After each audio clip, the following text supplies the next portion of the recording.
Joining me now from Canberra, the political reporter you just saw there, Cam Reddin, and the Daily Telegraph journalist, James Willis. Gents, welcome. We'll start with the Prime Minister because clearly, Cam, now that he's won, and he's got that great big seat buffer, he's not scared about being Airbus elbow again. He heads off to Indonesia tomorrow. Then he heads off to Rome for the Pope's inauguration on Sunday, and you're going with him. What could we expect?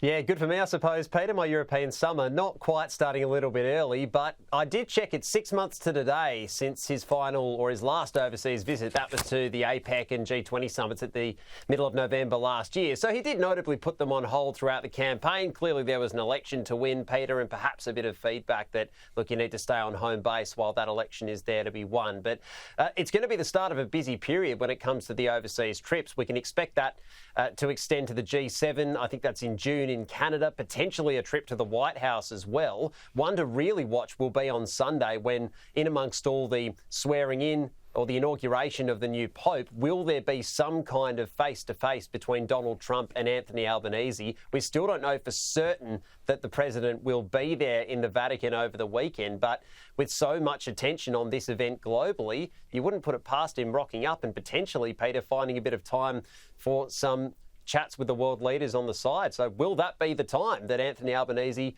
finally meets the President of the United States?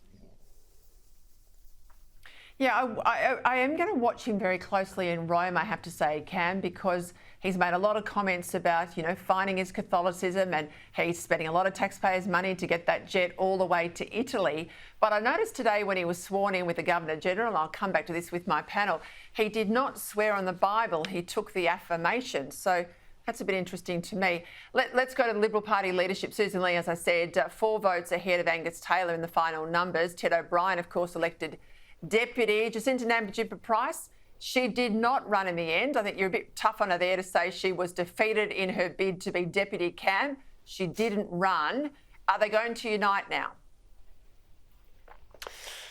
Oh, well, unity will be the test, I suppose, Peter, and that's one observation that both sides have made here, is that the Liberal Party was united under Peter Duttons for the best part of 3 years. They really put up that united front, and whatever factional friction there might have been was put to one side. But we saw a little bit of the sunlight going in today, and that vote was quite close, as you know, 29 to 25. So it would only take a few changing their mind to change the leadership. Susan Lee says she'll be there for 3 years. She certainly begins with that endeavour. I think the real question, and you alluded to this in your opening remarks, Peter, where will they fall on some of those key policy issues? Because that is ultimately what the Liberal Party and ultimately the National Party too will need to decide. Do they not only stick with nuclear power, but do they stick with it in this form? Do they water it down and say, we'll just repeal the moratorium, we're not going to commit to this state-owned nuclear plan that Ted O'Brien was spearheading? What do they do on the economic narrative as well? That's going to be a really key narrative shift there. We saw Angus Taylor as the Shadow Treasurer. There was a bit of an attempt to put some of the failure of the coalition's message at his feet on that election defeat. And what now too for Jane Hume? We know she didn't put her hand up in the end either for a leadership role in the Senate. Will she continue as the Finance Minister, or will they attempt to completely redraw the board and put some new faces in those two portfolios to hit the hard reset button, if you like? So all that to be sorted out over coming weeks, Peter. But really, with the shift of personnel, it's where they land on the policy, and that's what will decide whether they can unite around that at all, I think.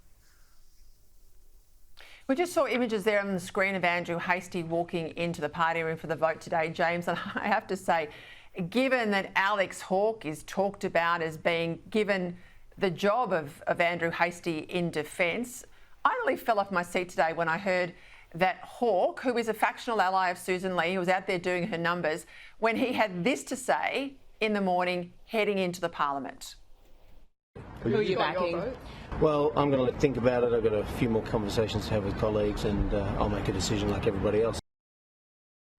Mate, he's been on the blower for the last 4 or 5 days doing the numbers. I mean, give me a break. And of course, you broke that story this morning that one of Hawke's own staff has been stacking out branches in Angus Taylor's electorate. What can you tell us?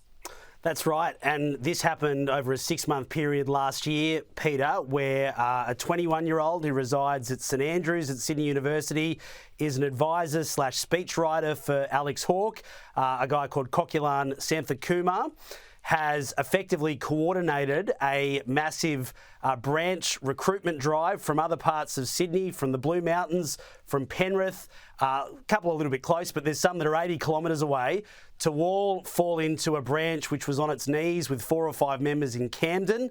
All of a sudden, in 6 months, it goes from about 5 members to 30. I've had 5 or 6 young Liberals tell me that this Hawke staffer coordinated this and said, we've got to save the branch, everyone's got to come on board.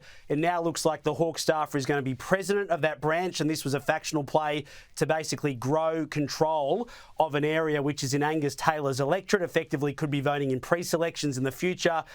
It's not significant enough to decide Angus's pre-selection, but it's certainly a factional play that happened between June and December last year. Now, what's interesting about this is that everything that we know about Alex Hawke and his involvement in counting numbers for Susan Lee, I put this to Alex Hawke and said, mate, this staffer in your office, has he been recruiting people for another branch? Alex Hawke says, I don't know anything about it. And he also insists, and I want to be very clear on this, Peter, he insists that his electoral office in the seat of Mitchell is not used for Liberal Party factional dealings. And I just want to put that on the record. Alex Hawke says there is no factional dealings in his office, and he knew nothing about what the staff was up to. So that's where things are at. In the 12 hours since that story came out, Peter, I've had a mountain of correspondence from young Liberals about a much wider issue across Sydney where members are being recruited. There is some talk of members being recruited and offered possibly jobs in MP staffer offices. And this includes recruitment right through to the school system before people finish their HSC. So there's a lot more to come on this, but certainly this happened in Angus Taylor's backyard, and we revealed that as he was vying for the leadership against Susan Lee and against the person that was counting her numbers, Alex Hawke. I tell you, I'm fanning my face, gents, because I need smelling salts after hearing that sort of furphy thrown at me that Well, there's no that's what he branch says, stacking, there's Peter. no I'm just reporting what he politicking told going me. on. I tell you what, memo to all of them, you know, the first thing I did when I became Chief of Staff to the opposition leader was actually to hire a bit of grey hair. You know, hire people that were policy experts that, you know, could read a balance sheet, knew how to do a costing, could understand, you know, on a map where Burkina Faso was, who weren't just branch stackers. It will be interesting how she puts her office together will be telling as to what sort of leader Susan Lee will be. I'll leave it there, including her Chief of Staff, but there's rumours about that tonight. A certain failed senator is putting her hand up. Goodness me. Gents, there you go, something to race down and see if you can turn that into a story. I'll leave it there.